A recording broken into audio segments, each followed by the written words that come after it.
Hello friends, स्वागत है आपका अपने यूट्यूब चैनल वंदना क्लासेस में।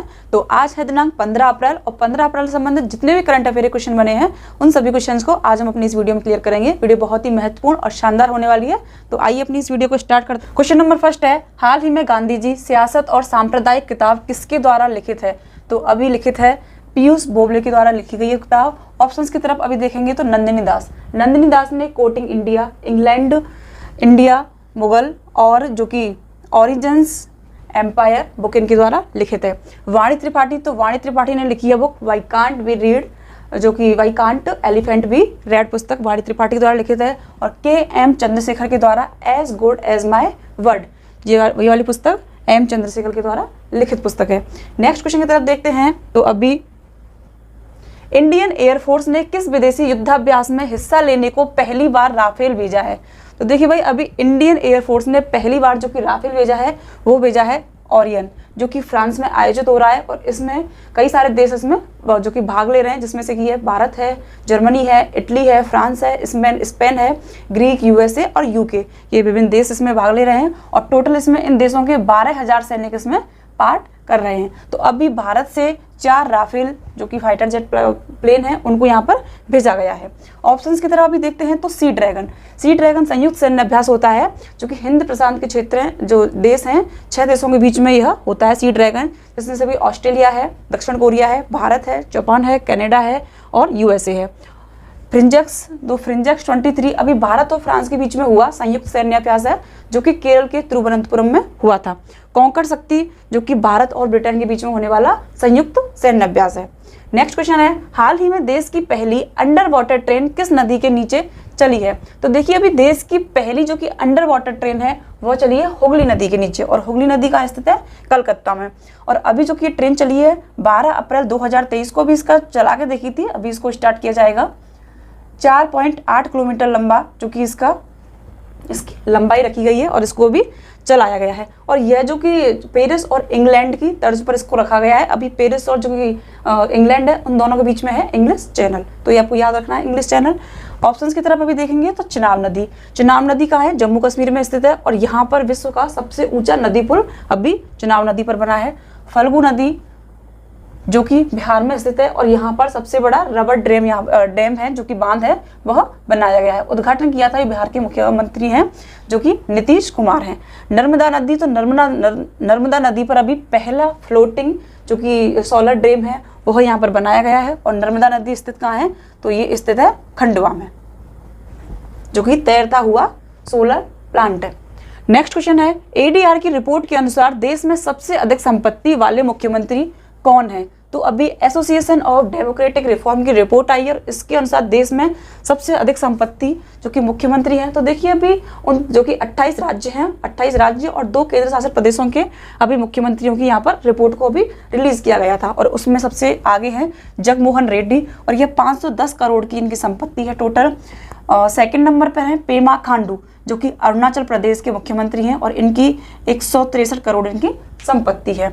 योगी आदित्यनाथ 1.54 करोड़ संपत्ति के साथ में यह 26वें नंबर पे है। और ममता बनर्जी 15 लाख इनकी संपत्ति जो कि सबसे नीचे नंबर पर है। तो अभी जो कि लिस्ट आई है तो इसमें 30 मुख्यमंत्रियों में से 29 ऐसे मुख्यमंत्री हैं जो कि करोड़पति हैं।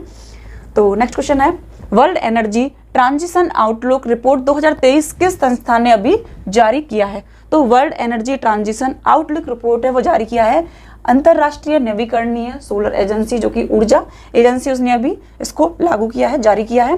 देखो, इसमें कुछ इंपॉर्टेंट पॉइंट्स हैं जो मैंने यहाँ पे लिए हैं। इस रिपोर्ट के अनुसार वैश्विक एनर्जी ट्रांजिशन ने प्रगति की है और यह अभी भी ऑफ ट्रैक है और 1.5 डिग्री सेल्सियस के लक्ष्य से भी कम है। ऐसा क्यों है? क्योंकि अभी जो ग्लोबल वार्मिंग वगैरह हो रही है तो उसमें अलग अलग देश अपने अलग अलग हथकंडे अपना रहे हैं। और अभी जो कि 1.5 लक्ष्य रखा गया है कि जो कि कार्बन उत्सर्जन वगैरह होता है, कार्बन डाइऑक्साइड उत्सर्जन होता है, तो उसको कम किया जा सके। और अभी इसको थोड़ा सा भी लक्ष्य से कम है। जैसे कि भारत में ई व्हीकल वगैरह है, इंटरनेशनल सोलर अलायंस वगैरह जो कि योजना है भारत की, तो उन सभी को अलग अलग देश अपनी अपनी अलग अलग योजनाओं के माध्यम से उसको कम करने का प्रयास कर रहे हैं। देखो, डिटेल में है, इसकी स्थापना हुई थी 26 जनवरी 2009 को वॉन जो कि जर्मनी में स्थित है। हेडक्वार्टर है अबू धाबी, संयुक्त अरब अमीरात में। सदस्य देश हैं इसके 167 सदस्य देश हैं, और जो कि यूरोपीय संघ में देश हैं वो सारे इसके सदस्य देश हो जाएंगे। और भारत इसका 2009 में 77वें सदस्य जो कि संस्थापक सदस्य के रूप में भारत इसमें सदस्य बना था, क्योंकि 2009 में ही इसकी स्थापना हुई थी। ऑप्शंस की तरफ देखेंगे तो अभी विश्व आर्थिक मंच, जो कि विश्व आर्थिक मंच है, ये प्रमुख इंडेक्स वगैरह जारी करती हैं ये। तो जो कि आर्थिक मंच है वो करता है जेंडर गैप को, जेंडर गैप जो इंडेक्स है उसको जारी करता है। और जेंडर गैप में फर्स्ट रैंक है आइसलैंड की, और इसमें भारत की रैंक है 135।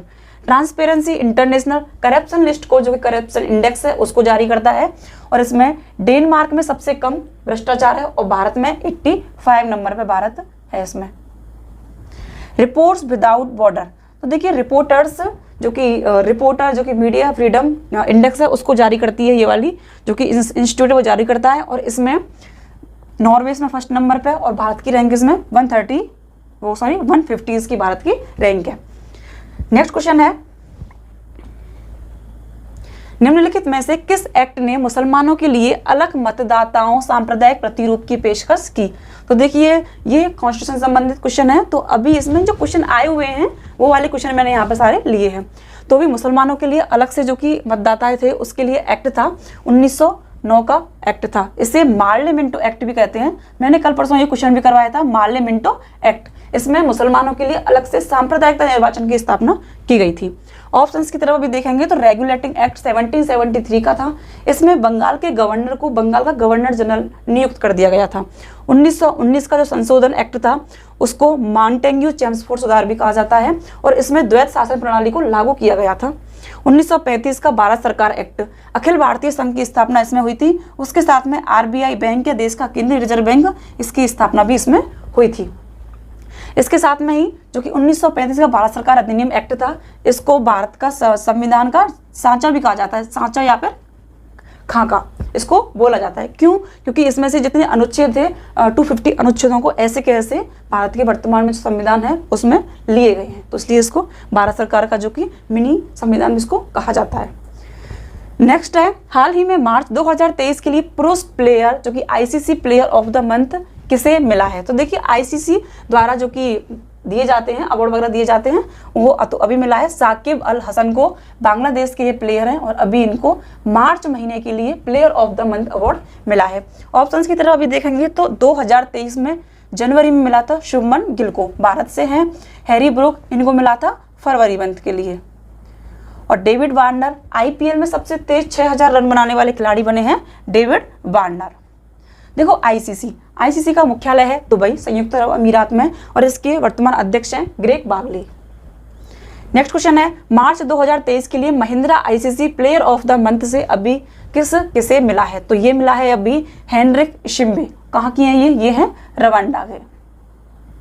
इनको भी मिला है मार्च महीने के लिए। अगर आपके जो कि पेपर वगैरह 2 महीने के अंदर हैं तो ये आप जरूर से याद रखिए, मार्च महीने के लिए अभी इनको दिया गया है।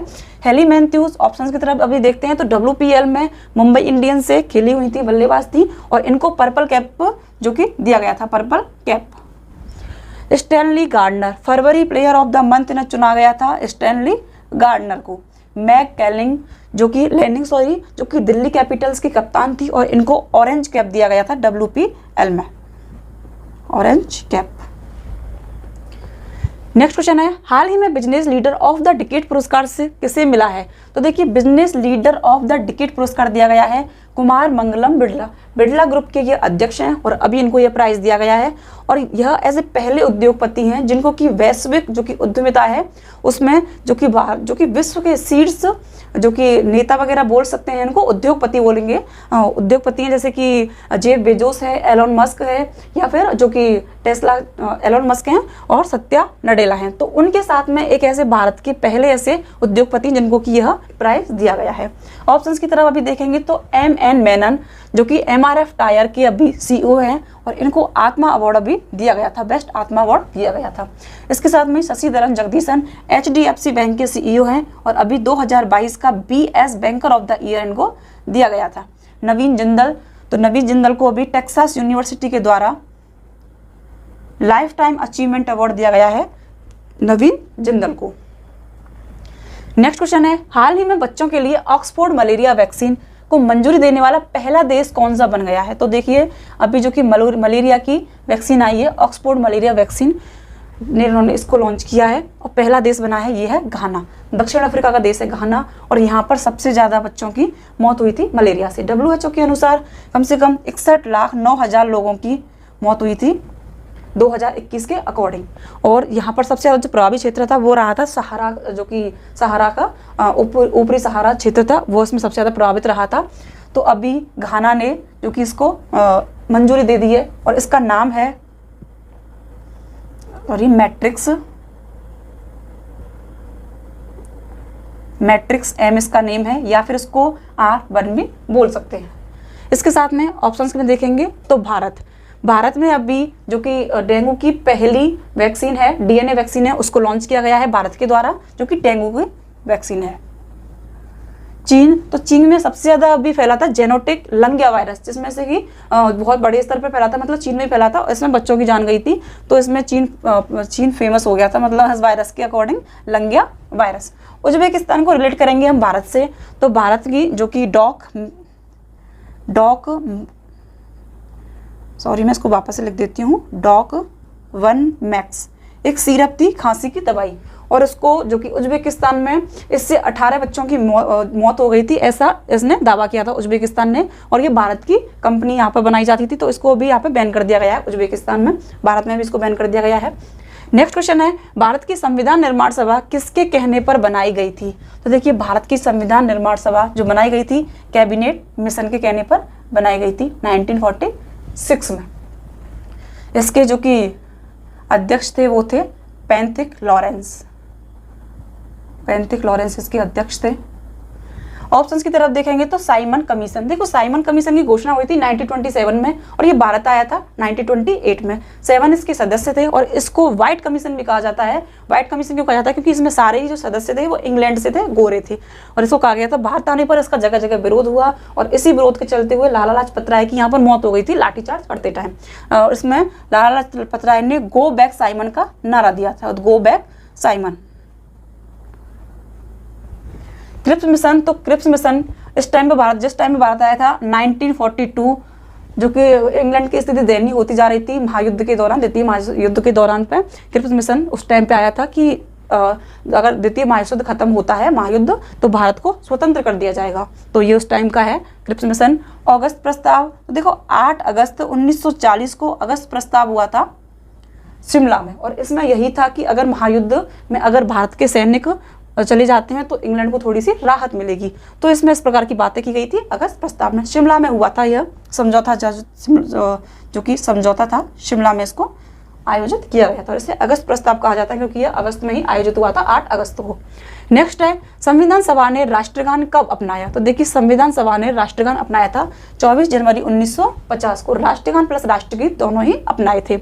ऑप्शंस की तरफ अभी देखेंगे तो 24 नवंबर 1949 को पहली बार प्रस्तावना को, जो कि संविधान की प्रस्तावना थी, उसको अंगीकार, अधिनियम और आत्मार्पित किया गया था। भूलना नहीं है क्योंकि पहली बार किया गया था। और संविधान दिवस कब मनाते हैं? तो 24 नवंबर को मनाते हैं हम संविधान दिवस। 13 दिसंबर 1946, तो 13 दिसंबर 1946 को यहाँ पर जो कि प्रस्तावना पेश की गई थी, पहली बार प्रस्तावना पेश की गई थी।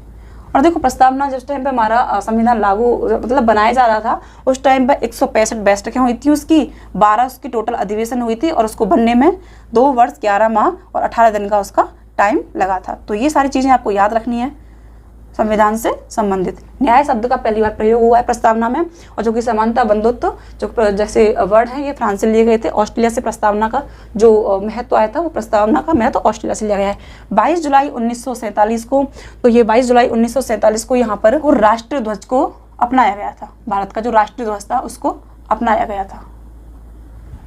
नेक्स्ट क्वेश्चन है, तो फ्रेंड्स आज के प्रश्नों की श्रृंखला को यहीं पर समाप्त करते हैं। आज थोड़ी सी टेक्निकल प्रॉब्लम है इसलिए थोड़ी सी क्लियरिटी नहीं आएगी, लेकिन एडजस्ट कर लेना। तो इसलिए अगर आपको वीडियो अच्छी लगी हो, हेल्पफुल लगी हो, तो उसको लाइक करें, शेयर करें एंड सब्सक्राइब करें। Thank you.